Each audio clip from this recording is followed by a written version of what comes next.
नमस्ते मित्रांनो. मागील भागात आपण पाहिले मनोज मुख्यमंत्री साहेबांना निवेदन देण्यासाठी गेलेला असतो. आता पुढे एक एक मुद्दा किचकट भयानक होता. शिवाच्या फाशीचा निर्णय रद्द व्हावा. फाशीऐवजी त्याला एकतर जन्मठेप व्हावी अथवा त्याची केस कोर्टाने नव्याने कोर्टासमोर चालवली जावी. मग जो निर्णय लागेल तो आम्ही स्वीकारायला तयार आहोत. शिवाय आदिवासी मंत्री नानासाहेबांचा त्वरित राजीनामा स्वीकारावा. त्यांना पक्षातून बडतर्फ करावं. तसेच आदिवासी सोयी सवलतीत वाढ करावी. आश्रमशाळा वाढवाव्यात. वाहतुकीसाठी जंगलातून डांबरी रस्ते तयार करावेत. या आणि अशा अनेक गोष्टींचा उल्लेख त्या निवेदनात होता. ते निवेदन वाचलं आणि मुख्यमंत्री साहेब गंभीर झाले. म्हणाले, अवघड आहे मनोजराव. अतिशय किचकट मुद्दे घेऊन आलात तुम्ही. शिवाच्या फाशीच्या निर्णयाबद्दल म्हणाल तर अतिशय कठीण प्रसंग आहे. शेवटी न्यायालयीन कारभार हा स्वतंत्रपणे चालणारा कारभार आहे. त्यात सरकार केव्हाही हस्तक्षेप करत नाही. मनोजराव, हे तुम्हाला चांगलंच ठाऊक आहे. मग आम्हाला जनआंदोलन छेडावं लागेल साहेब, मनोजने कडक आवाजात सुनावलं.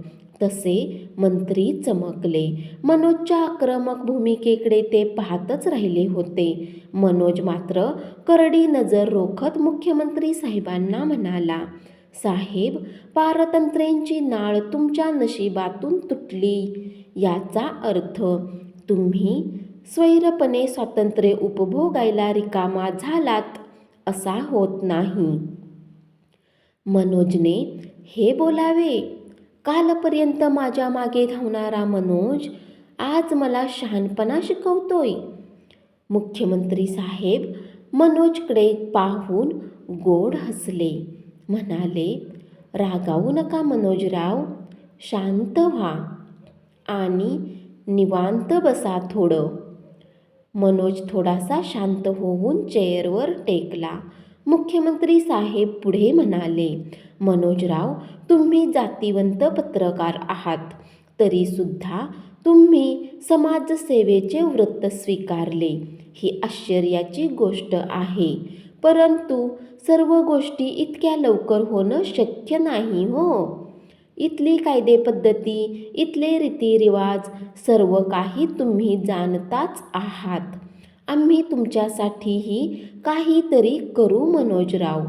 फक्त मला थोडा वेळ द्या. शिवाची फाशीची तारीख निश्चित झाली साहेब. बघू केव्हा बघणार आहात? शिवाला फाशी झाल्यावर? मनोज पुन्हा उसळला होता. पुढे तो म्हणाला, ही नाटकं बंद करा साहेब. असं गरिबांशी खेळू नका. पाणी पेटू देऊ नका साहेब. अन्यथा जनता पिसाळली की तुमची सत्ता उलटून पडायला एक क्षणही पुरणार नाही. मनोजराव, प्लीज तुम्ही शांत व्हा. नो. मनोज आणखी उसळला. आता आमची सहनशीलता संपली साहेब. तेव्हा प्लीज, तुम्हाला सत्ता टिकवायची असेल तर आम्हाला 8 दिवसात निवेदनाचा निर्णय कळवा. अन्यथा जंगल सोडून 10,000 माणसं वाघ बनून रस्त्यावर येतील. तेव्हा प्लीज, हात जोडतो तुम्हाला, आमच्या शिवाला वाचवा. दिल्लीला कळवा, कुठेही कळवा. फक्त आम्हाला न्याय द्या. अन्यथा. मनोजची बडबड ऐकून मुख्यमंत्री साहेबांचंही डोकं फनफन करायला लागलं होतं. शेवटी ते उठून पुढे आले. सिगारेट केस पॉकेटमधून काढली. मनोज समोर शिगार केस धरत म्हटलं, मनोजराव, शिगार घ्या. नो थँक्स, मी सिगारेट ओढणं बंद केलंय.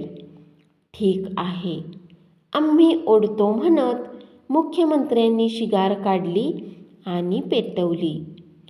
एक दीर्घ कश घेत म्हणाले, मनोजराव, मी तुमच्या सर्व मागण्या मंत्रिमंडळासमोर चर्चेला घेतो, मान्य करतो. शिवाय आदिवासी मंत्र्यांचा राजीनामाही मागून घेतो. मग तर झालं. आणि त्या चंदाचं काय करणार आहात? मनोजने करडी नजर रोखत विचारलं. मी एवढं अधिवेशन पार पडलं की हायकमांडशी बोलतो. मग बघू काय करायचं ते. ठीक आहे, मग मी निघतो.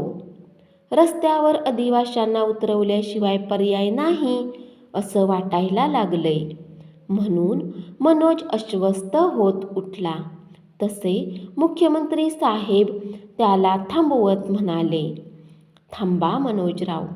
मनोज थांबला. मग मुख्यमंत्री साहेबांनी कसलेही आढेवेढे न घेता सरळ विचारलं, मनोज, तुला किती पैसे हवेत? 10 लाख, 20 लाख, 30, 100, 1 कोटी, 2, 4? तुला हवेत तेवढे पैसे माग. कशासाठी? मनोजने चमकून विचारलं. मनोज, तू माझ्या सत्तेला ग्रहण लावणार आहेस, त्याची किंमत मी तुला मोजतोय. बोल, किती पैसे हवेत? क्षणभर मनोजला मुख्यमंत्री साहेबांची कीव आली होती. तो हसत म्हणाला, नाही साहेब, आता मी स्वतःला विकणे बंद केलंय. तुम्ही चुकताय मनोजराव.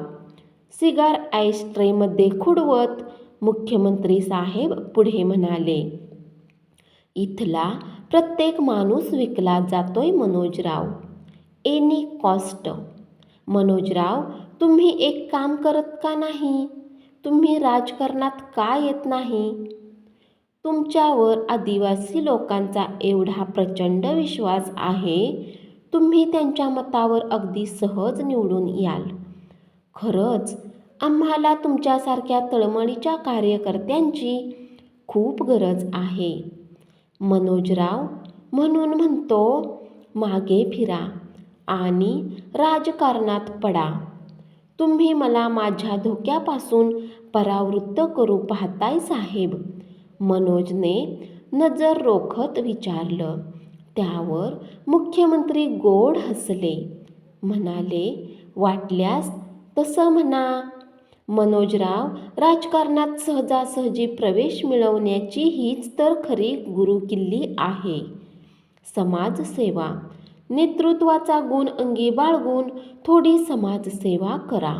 मग आपोआप लोक तुम्हाला देव मानतील आणि चांगल्या माणसांना त्याच संधीचा फायदा घ्यायचा असतो. मनोजराव, सरळ राजकारणात उडी टाकायची असते. तुम्ही बघा, गावातल्या गल्लीबोळात सुद्धा असंच राजकारण शिजतंय. बघा जरा. म्हणून म्हणतोय, सोडा आता ती समाजसेवा आणि राजकारणात या मनोजराव. ते ऐकून मनोज काही वेळ अस्वस्थ बसून राहिला. मुख्यमंत्री साहेबांनी फार मोठी संधी उपलब्ध करून दिली होती. तरीही त्याचं मन तयार होत नव्हतं. म्हणून तो शांतपणे पुढे म्हणाला, नाही मुख्यमंत्री साहेब, बुद्धिबळाचा पट बदलला म्हणून वावरणाऱ्या प्याद्यांना त्याचा काहीही फरक पडत नाही. मी समाजसेवेच्या वृत्तानं बांधला गेलोय साहेब. आदिवासी लोकांसाठी मला भरपूर काही करायचं आहे. त्यांच्या डोळ्यातले अश्रू पुसायचे आहेत. त्यांच्या जखमा मला सतत सूर्य तळपताना दिसतोय. त्यांना मलम लावून हे मी माझं कर्तव्य समजतो साहेब. तेव्हा मी मागे फिरण्याचा प्रश्नच येत नाही. फक्त निवेदनावर तेवढा विचार करा आणि आम्हाला 8 दिवसाच्या आत कळवा. अन्यथा जनआंदोलन निश्चित. मग तुमचं सरकार पडलं तर त्याचा दोष मला देऊ नका. चलतो मी. म्हणत मनोज वेगाने निघून बाहेर आला होता. धन्यवाद. अशाच नवीन कथा रोज ऐकत रहा.